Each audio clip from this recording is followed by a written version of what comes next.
Hey, everybody. Welcome to the Deep Dive. I'm Paul Wadlington. That gentleman is Ian Boyd. Ian, people have called us Batman and Robin of the Longhorn internets.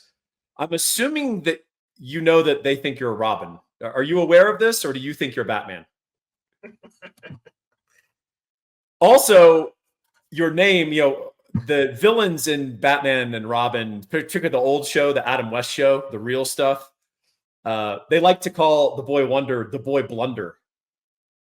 And you're Boyd. So you could be the Boyd Blunder for our enemies who watch this content. What do you think, Ian? That's very interesting, Paul. Okay.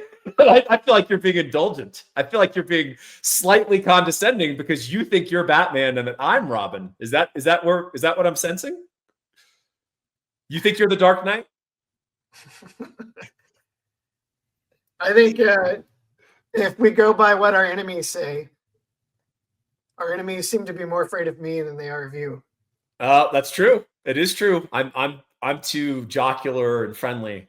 I tweet about Oklahoma, and there's like 2 more pages on my thread.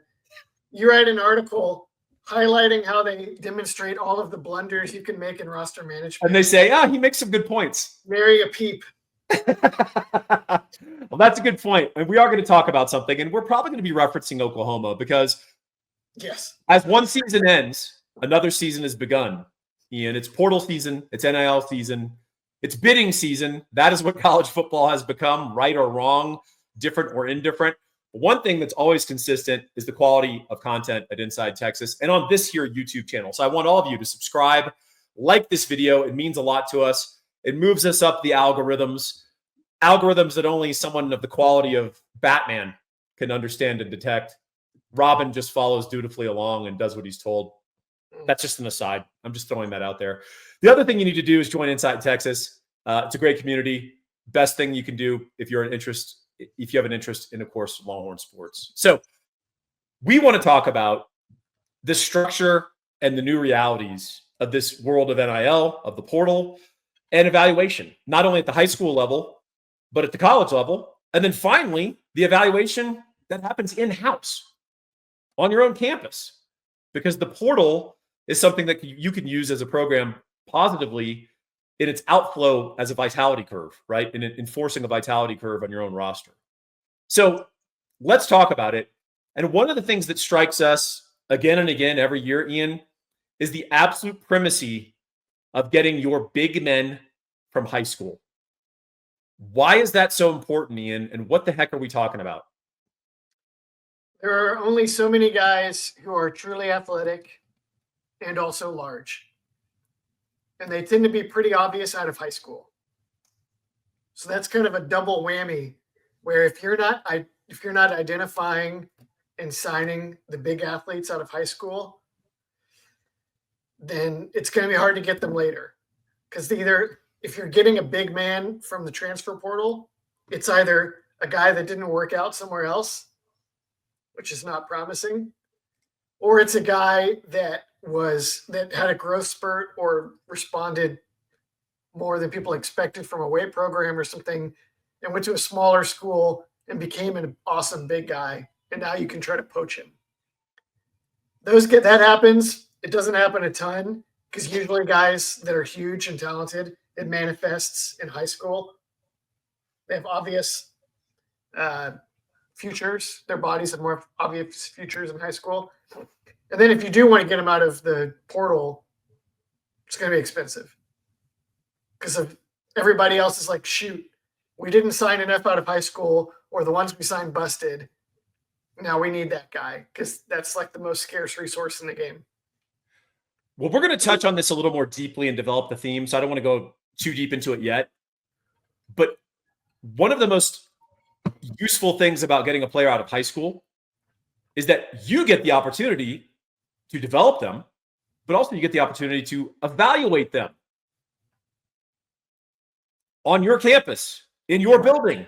You get to see them on the field. You get to see their practice character. You get to see how they conduct themselves. You get to actually get eyes on this football player who was listed on the On3 site as 6'4", 290 pounds. running a 4.940. And then you get him on campus and he's 6'2 and a quarter, sloppy 310, and he can't break 5.0, right? So I think that's an important part of this as well, is it's kind of a no-duh insight, but one we kind of don't think about is one of the great values of getting big men from high school on your campus is you get to evaluate them in a really hands-on way, and you get to develop them. If you believe in your development, and I think Steve Sarkisian at this point, they believe in the development process at Texas, look to the NFL draft, look to the success on the field. They think that we're going to do a better job with this guy than any of our competitors. So let's get started early. Yep. Does this big men from high school imperative apply to, I don't know, a specific battle that Texas and Oklahoma had last year that had Oklahoma screaming victory and Texas fans all sad and crying and thinking, we can't possibly win the Red River rivalry without one Demonic Williams, the transfer from TCU. This is an interesting small example of why you've got to have some discipline in this process and why you want to get your guys ultimately from high school. Don't overpay. So, Ian, what are some of the broad strokes of this recruitment and what are some of the lessons that can be drawn from it? Well, Oklahoma did not get their big guys in high school on the D line. So they had to get them from the transfer portal, and they got pretty desperate to try to get high impact guys. Brent Venables and what's the D line coach? Todd Bates. Is that right? Blanking. Sounds right. They went from having like stacked 5-star rosters of defensive tackles and edges at Clemson to an Oklahoma roster where Alex Grinch was like, instead of spending money on and recruiting capital on big defensive tackles, let's just get fast, undersized athletic guys and I'll move them around a lot, which was maybe not a bad idea, honestly, but it left Brent Venables and Todd Bates in quite a pickle. Judging from Alex Grinch's performance late at OU, it may have been a bad idea. Yeah. What's interesting? Definitely bad for Venables. Yeah. Well, and it put Oklahoma in a bad position because it also put everyone.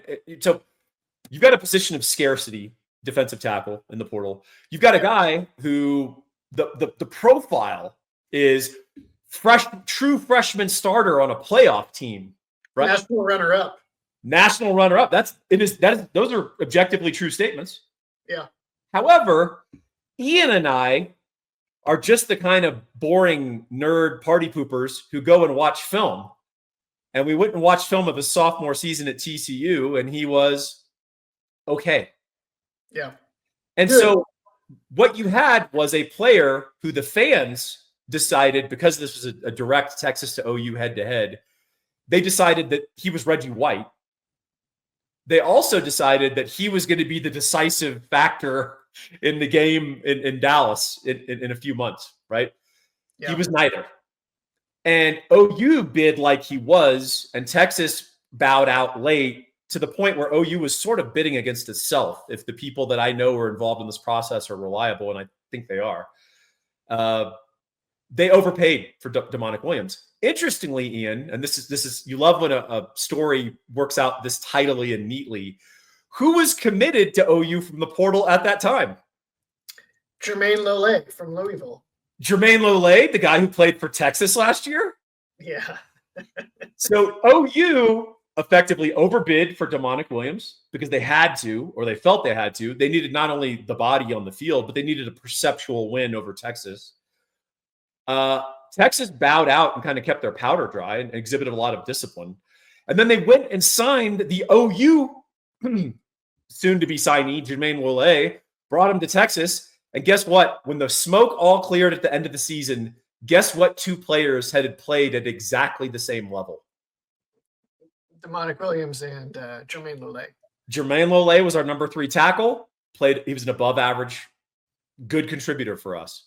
Yeah. Demonic Williams was a above average, good, decent contributor for OU. They played literally at the exact same level. And I'm not just saying that subjectively. Even if you look at their PFF grade, it's basically identical. It's like 70, 71, something like that. And if you watch the actual games, they had the same level of impact.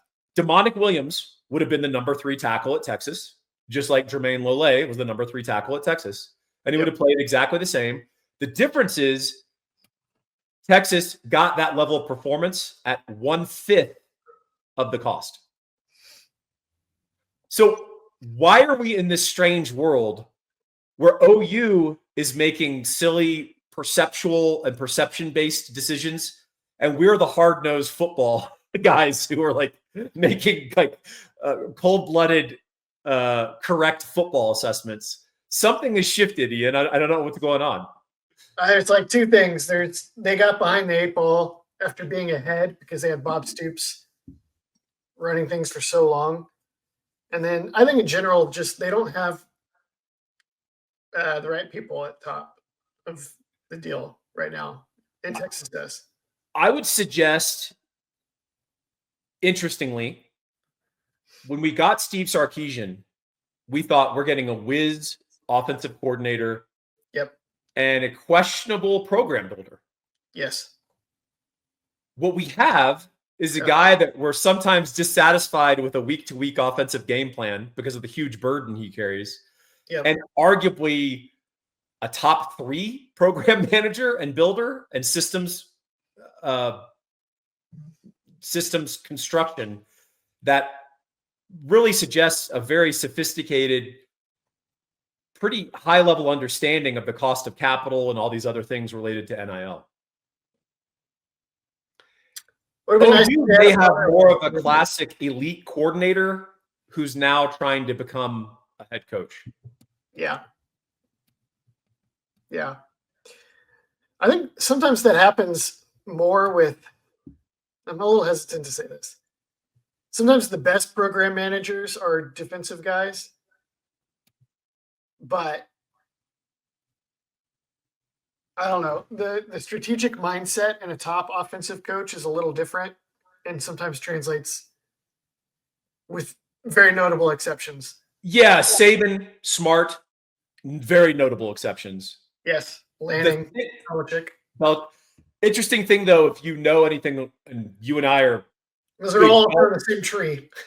Well, yes, and also you and I are big Belichick and Saban nerds, and one thing that people will tell you, whether they like them or not, Bill Belichick could positionally coach at a high level almost every position on the football field.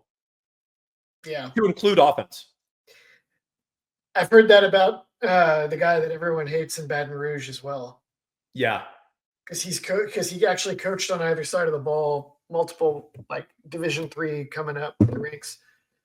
I think you're making a good point though about often defensive coordinators hyper focus on the defense and the protection of their defense. One of the reasons, and hey, we're going to heap some praise on the Sooners here. One of the reasons Bob Stoops was an incredible hire for OU is he was one of the rare defensive coordinators who said, what gives my defense problems? Okay, we're running that. And I believe in myself. I'm an elite defensive mind. I can evaluate and recruit to that defense. So let's take a bunch of risks on offense because I know I can play defense. I know I can bail us out if we get into a bad spot running this newfangled run and shoot with this crazy eccentric Mike Leach who can't make eye contact with me in his interview. And you got to give Bob Stoops huge credit for that. And that is not, typically you get the Will Muschamps, who fantastic defensive mind, great coach on that side of the ball. And he was all about protecting his defense. He was all about running an offense that's not going to put me in a bad spot. And ultimately, I think that cost him success. He was mad. I'm sure you remember this. He was mad in 2008 that they played Ohio State. They actually knocked the Ohio State running back out of the game. He took a hit from Roderick McElroy and was like, no more. NFL, I'm not going to risk it. And Muschamp's takeaway after the game was, I really don't like how we responded to Ohio State's physicality. I wish we had a run game physical like that. So we'd be more used to facing it. It's like you took the wrong lesson. Very much the wrong. This is like after Colt McCoy completed 80% of his passes, and yeah. Yeah, I was at that game, and I watched Quan Cosby get a unsportsmanlike conduct foul as he scored the game-winning touchdown and dove into the end zone. They thought he was showing off, and Quan was like, I run a 4.6. I had to dive into the end zone so the guy wouldn't tackle me. Making sure. Yeah, hilarious. That's a great point. Well, that official, little known fact, that official would later go on to run for state representative in Ohio. Are you joking?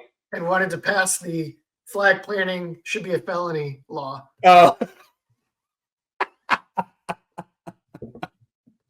I love it. Hey, you know the thing I love?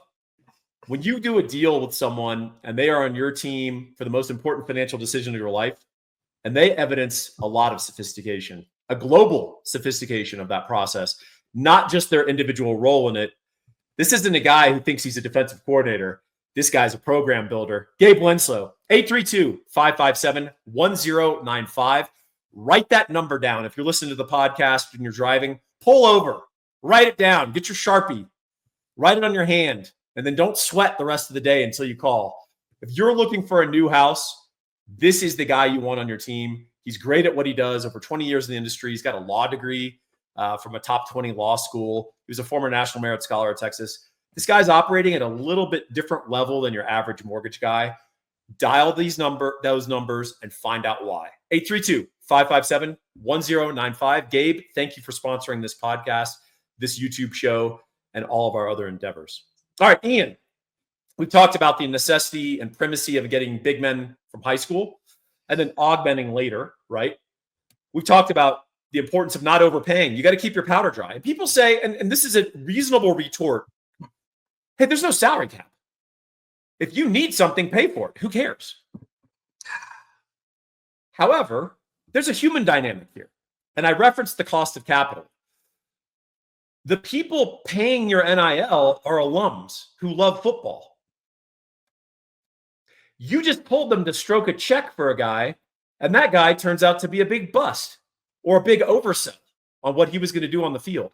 If you do that enough times to an alum, what's going to happen to those checks, Ian? They go away.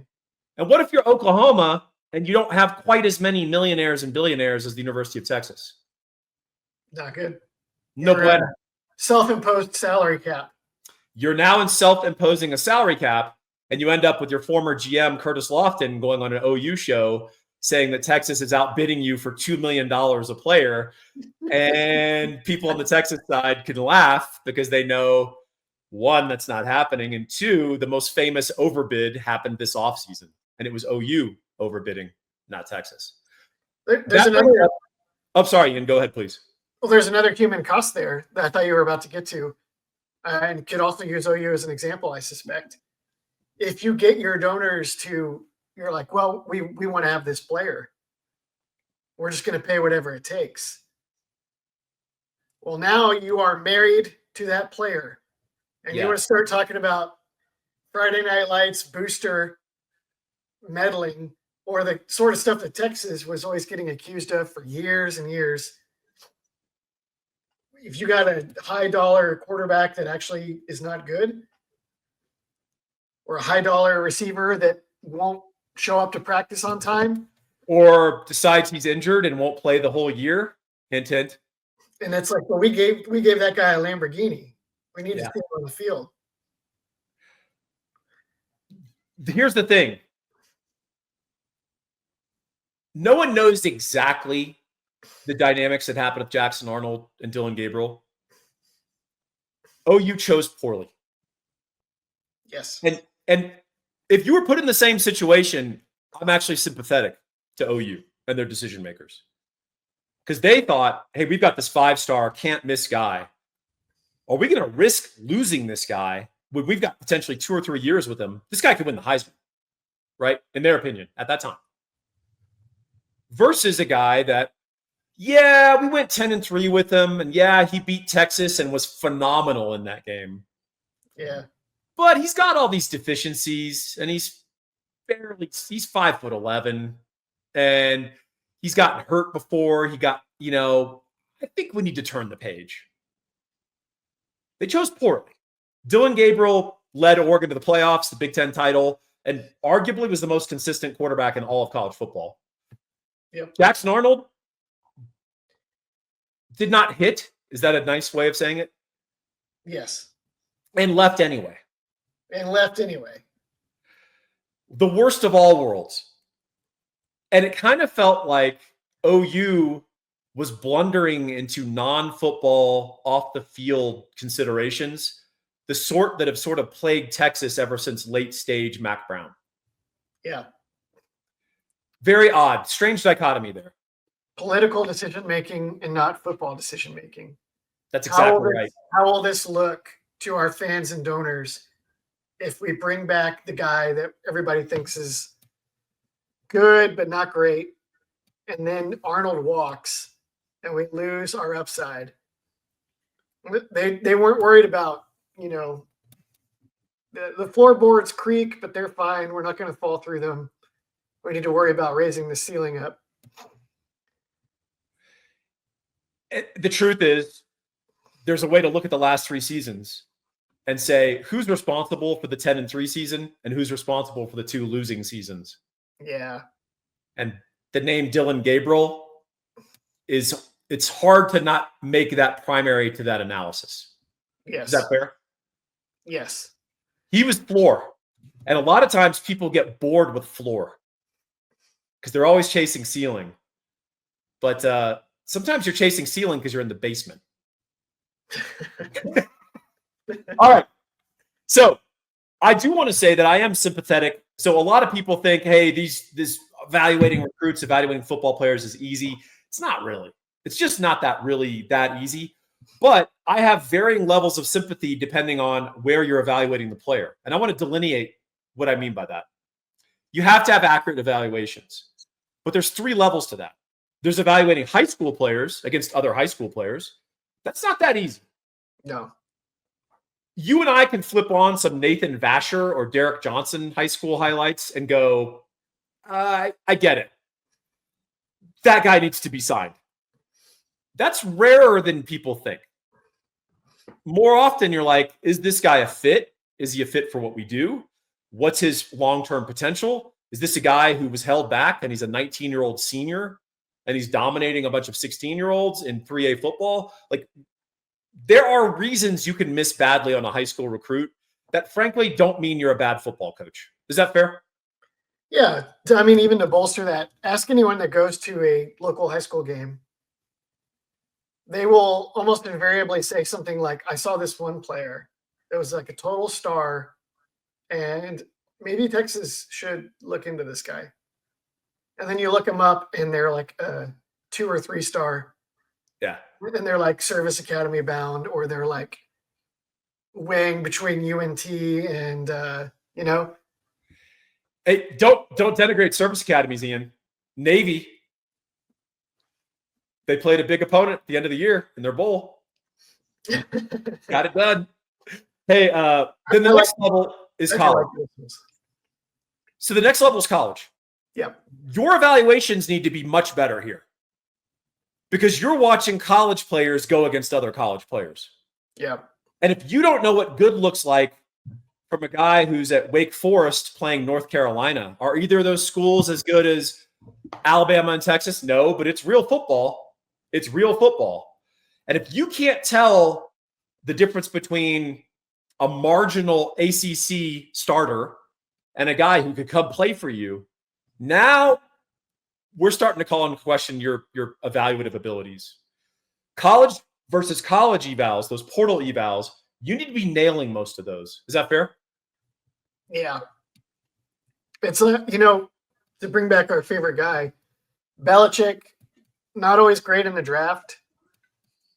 Usually money on free agents and guys that they had on the roster that were developing.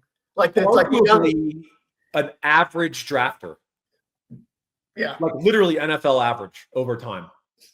But he knew that this young guy, Tom Brady, might actually be better than expensive Drew Bledsoe. Or he watched role player Wes Welker at Miami and said, let's go get that guy for a bag of balls, a cheese sandwich, and $83,000 in the 6th round pick. And he'll catch 130 balls for us over the next 5 years. Yes. I think that's exactly right. Some coaches, you better be able to project your level of football. Not all coaches can project the level down to your level, and that's fair. I did a Mac Brown right there, and that's fair. Finally, this is the evaluation you better nail. And this is where Dylan Gabriel and Jackson Arnold are a relevant point. You better nail the guys you have on campus. You better be able to evaluate the guys in your building. Not only the ones you want to pick as your future starter, but also the guys that you might want to enforce a vitality curve on. I think that's a nice way of saying jettisoning them and putting them at a level of football where they're more likely to succeed. If you can't nail this third and final part, you will not be a successful college football program. I don't care what else you have going on. Yep. The last thing you want is for your transfers to become famous somewhere else, which Oklahoma is also facing some of that. We're picking on Oklahoma today, but they suck, dude. They're so bad right now. Their program management, their roster management at the highest level. I think you and I both have a lot of respect for Venables as a coach, right? Yes. But their program management has been very un-Oklahoma the last 3 years. That doesn't mean they didn't need to redo their roster. Lincoln Riley, so I think the thing that I've written about him, and I think it's accurate, is he's responsible for the disease that was on their roster. Yeah. But when he left, he was the cure. Because his X's and O's were papering over that deeper malaise within the OU program. Yeah. So when he leaves all the disease and he took his cure, which is his play calling, right? Yeah. And so Venables had to come in and remake OU. Like, we're not saying he didn't need to hit the portal hard and completely churn that roster. He had to. What we're saying is he didn't do it well. And they made poor decisions at each of these 3 levels. So the final thing that I want to add, and this is a broader observation, and it's one I keep repeating, and I'm going to keep doing it until everyone agrees. For any individual player, Ian, in the portal or NIL, you are at the mercy of your dumbest opponent, your dumbest competitor. If Texas Tech wants Micah Hudson, Texas Tech can sign Micah Hudson over the big bad University of Texas.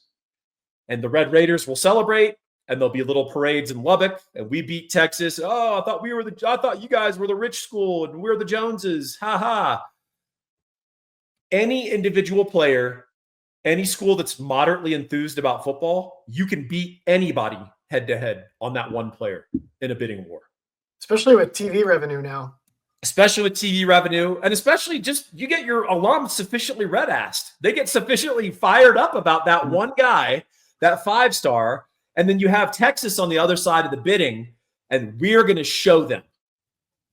Now, would Texas Tech have been better to get 4 pretty good defensive starters from the portal for what they got paid for Micah Hudson, who ultimately doesn't pan out? And by the way, there's a correlation there of a guy who's willing maybe to be the big fish in the small pond and his ability to pan on the mental side and everywhere else. Yep. Might you have been better distributing that revenue to get 4 good starters on D? Maybe Texas Tech wins the Big 12 if they do that.